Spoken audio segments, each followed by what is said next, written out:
और बात करते हैं उस अहम मामले की जो सयाहत के साथ जुड़ा हुआ है। सयाहत, और वो भी मजहबी सयाहत, जहां पर हजारों की तादाद में लोग अपनी आस्था को दिखाते हुए जाते हैं और वहां पर बुनियादी सहूलियत को रखने का वादा माजी में भी किया गया था। जम्मू का शिवखोड़ी इलाका, और शिवखोड़ी इलाके के रोपवे का मामला जो साबिका हुकूमतों ने एक बड़ा मंसूबा हाथ में लिया था, वो आज भी पूरा होता हुआ नजर नहीं आ रहा है। रोपवे, शिवखोड़ी का रोपवे का जो प्रोजेक्ट है वो सिर्फ कागजात के अंदर बड़ी खूबसूरती के साथ और पावर पॉइंट प्रेजेंटेशन के साथ दिखाया जा रहा है, लेकिन जमीनी सूरत हाल ये है कि अभी तक ग्राउंड ब्रेकिंग काम कुछ भी नहीं हुआ है। जीआरईएफ की तरफ से अगरचे कंस्ट्रक्शन के लिए काम शुरू किया गया था और अब हेलीपैड बनाने की भी तैयारियां हो रही है, ताहम मामला अटका हुआ है हुकूमती इदारों के बीच, अदालत के बीच,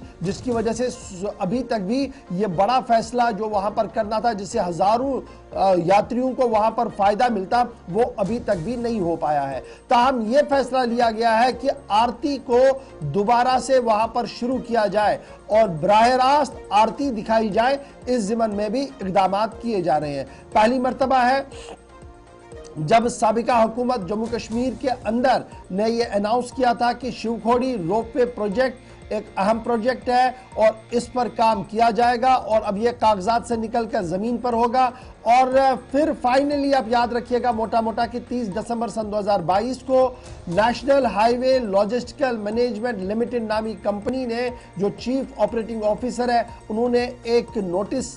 बिड निकाला, एनआईबी निकाला, और उस एनआईबी में उन्होंने इस बात की वजाहत की कि रोपवे पर काम शुरू करना है रांसू बस स्टैंड से शिवखोड़ी टेंपल तक, जो डिस्ट्रिक्ट रियासी का है, और हाइब्रिड इम्यूनिटी के तहत ये बनाना है। लेकिन जो ही एनआईबी सामने आई national highway logistic management limited की तरफ से, उसके फौरन बाद मामला अदालत तक चला गया, क्योंकि मकामी आबादी का मानना है कि जो मशावरत के वक्त बात सामने रखी गई और जो टेंडर का डॉक्यूमेंट सामने आया, उसमें तजाद है, उसमें फर्क है। शिल्पा शर्मा के पास चलेंगे, फर्क क्या है, क्या कुछ कहना चाहते हैं, और अब लेटेस्ट क्या है, हेलीपैड कहां तक बन चुका है, लाइव आरती का सिलसिला क्या, और कितने हजार यात्री शिवखोड़ी माता के दरबार में जाते हैं, इस पर जरा बात करेंगे। शिल्पा, बहुत शुक्रिया ज्वाइन करने के लिए। सबसे पहले टेंडरिंग प्रोसेस निकला बड़ी मुद्दतों के बाद, लेकिन अटक गया, वजह अटकने की क्या है और अब क्या कोई राह निकलती हुई सामने आ रही है, एक।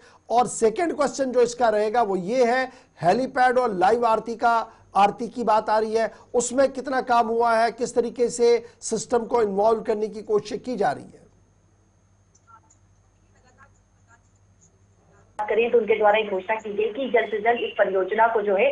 वो काम पे जो है, यानी कि काम परियोजना पर जो है वो काम किया जाएगा। लेकिन अभी तक जिस प्रकार से आपने कहा कि जमीनी स्तर पर वो बिल्कुल भी गंभीरता से नजर नहीं आ रहा है, केवल और केवल कागजों में ही रह चुका है। एनआईबी यानी जिस प्रकार से आपने कहा कि इग्नाइटिंग बिड जो है वो निकाला गया, उसके बाद जिस प्रकार से एनआईबी ने जो है, माफ कीजिएगा, जो पौनी के निवासी हैं, जो पौनी इलाके के निवासी हैं, उन्होंने जो है वो एनआईबी को हाई कोर्ट में चैलेंज किया। चैलेंज इस प्रकार से किया क्योंकि उन्हें काफी ज्यादा परेशानियों का सामना करना पड़ रहा है। जिस प्रकार से एक टेक ऑफ पॉइंट जो है उसको चेंज किया गया है, जो दर्शन देवड़ी की यानी कि टेक ऑफ पॉइंट जो है चेंज किया गया दर्शन देवड़ी से, जो है वो जिस प्रकार से आपको बता दें कि दर्शन देवड़ी से जो है वो बस स्टैंड रंसू की तरफ जो है वो टेक ऑफ पॉइंट चेंज किया गया, जिससे ये असर जो है वो यहाँ वहां के जो यात्री सुविधा दे रही है, जो दुकानदार है, उन पर ये बुरा असर पड़ रहा है, जिसको लेकर चैलेंज किया गया। लेकिन सिंगल बेंच के द्वारा ये फैसला जो है वो पौनी इलाके के निवासियों के हक में जो है वो सुनाया गया। लेकिन डिवीजन बेंच ने जो है इसे हाई कोर्ट में फिर से चैलेंज किया और अब जो है वो इंतजार किया जा रहा है फाइनल वर्डिक्ट का। देखिए, अगर हम मेनवाइल बात करें, जिस प्रकार से रियासत जिला प्रशासन के द्वारा जो है वो एक फ्रेश रिक्वेस्ट भेजने की यहाँ पर बात की गई है कि एक फ्रेश रिक्वेस्ट जो है वो जनरल रिजर्व इंजीनियर फोर्स को जो है वो भेजी जाएगी ताकि जल्द से जल्द जो है वो काम किया जाए। लेकिन हेलीपैड की बात करें तो हेलीपैड की, आप देखिए, हेलीपैड का काम भी अभी जो है वो शुरू होना बाकी है, लेकिन जो एक रोपवे का परियोजना यानी कि एक प्रोजेक्ट है वो अभी भी जमीनी स्तर पर बिल्कुल भी नजर नहीं आ रहा है, क्योंकि जो दो पक्ष है, एक तो जो पौनी इलाके के निवासी हैं, साथ ही साथ जो एनआईबी को यानी कि भारत सरकार ने परियोजना सौंपी है, उनके बीच में कहीं न कहीं सहमति बनते हुए नजर नहीं आ रही है। जिस प्रकार से आपने कहा कि टेंडर में जो बात कही गई थी कि अच्छा, इस प्रकार ये से कहा जा रहा है कि अब जो टेंडर आया था वो बस स्टैंड से आया था, और जो लोकल है उनका मानना कि अगर ये वहां से बनाया गया तो जो हमारी बिजनेस एस्टेब्लिशमेंट है वो लगातार खत्म हो जाएगी, और हमारा पूरा बिजनेस जो है वो इस के साथ जुड़ा हुआ, इस आस्था के साथ जुड़ा हुआ, जो लोग यहाँ पर आते हैं अगर वो वहां की ओर चले गए, वहां से निकल गए तो हमारा बिजनेस साइड लाइन होगा। तो ये जो पहला डॉक्यूमेंट था और टेंडर में जिस तरीके से लिखा गया है, क्या ये आउट ऑफ देयर ओन हुआ है या ये प्रोजेक्ट का ही हिस्सा था कि जनाब यहीं से टेक ऑफ होना है रोपवे को? देखिए, ये प्रोजेक्ट का ही हिस्सा था कि यहाँ से टेक ऑफ जो है वो किया जाएगा। जिस प्रकार से पोनी इलाके के जिस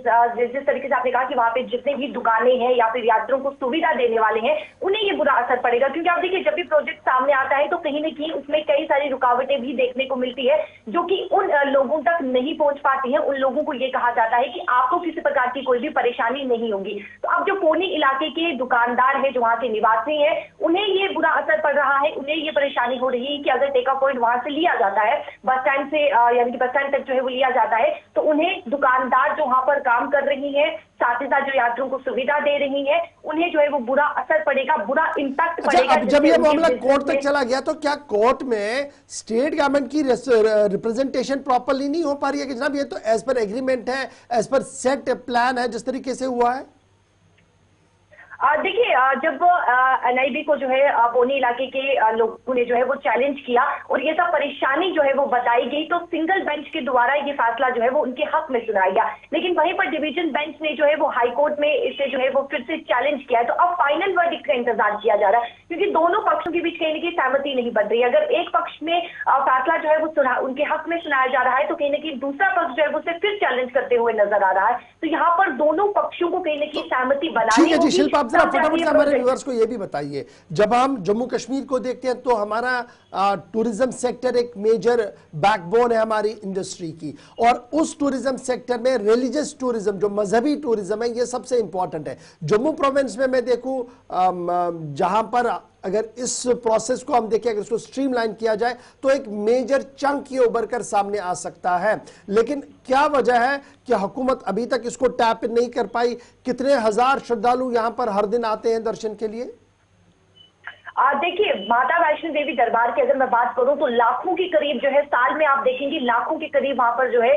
वो श्रद्धालु देखने को मिलते हैं। और शिवखोड़ी एक ऐसा दूसरा स्थान है जहां पर भी लाखों के करीब जो है शिवखोड़ी दर्शन करने के लिए वहां पर जो है श्रद्धालु पहुंचते हैं। ना केवल जम्मू से बल्कि अलग अलग राज्य से आप देखेंगे शिवखोड़ी के लिए जो है वो दर्शन करने के लिए, क्योंकि सबसे पहले आप देखिए माता वैष्णो जाते हैं, माता वैष्णो देवी के दर्शन करने के बाद जो है वो शिवखोड़ी की तरफ रुख करते हैं। क्योंकि कहीं ना कहीं ये महत्व है कि अगर आपने माता वैष्णो देवी दर्शन किए हैं, माता के दर्शन किए, तो आप जो है वो शिवखोड़ी की ओर भी प्रस्थान कर सकते हैं, वहां पर भी आप दर्शन कर सकते हैं। ये एक बहुत बड़ी मान्यता है। तो हजारों के करीब, लाखों के करीब श्रद्धालु हर साल जो है, ना केवल आप देखेंगे कि कुछ ही महीने बल्कि हर साल ये इस प्रकार से जो है वो श्रद्धालु वहां पर पहुंचते हैं। तो अगर वहां पर इस प्रकार के यानी कि टेकअप पॉइंट लिया जाता है तो वहां के जो निवासी है उन्हें काफी ज्यादा परेशानी का सामना करना पड़ेगा। और लाइव आरती की आपने बात की है, लाइव आरती का मैं बता दूं कि जिस प्रकार से डिप्टी कमिश्नर विशेष पॉल महाजन से बातचीत की, उन्होंने कहा कि चैनल से जो है वो संपर्क किया जा रहा है, बात की जा रही है। अगर जरूरत पड़ेगी तो इससे भी ज्यादा जो है वो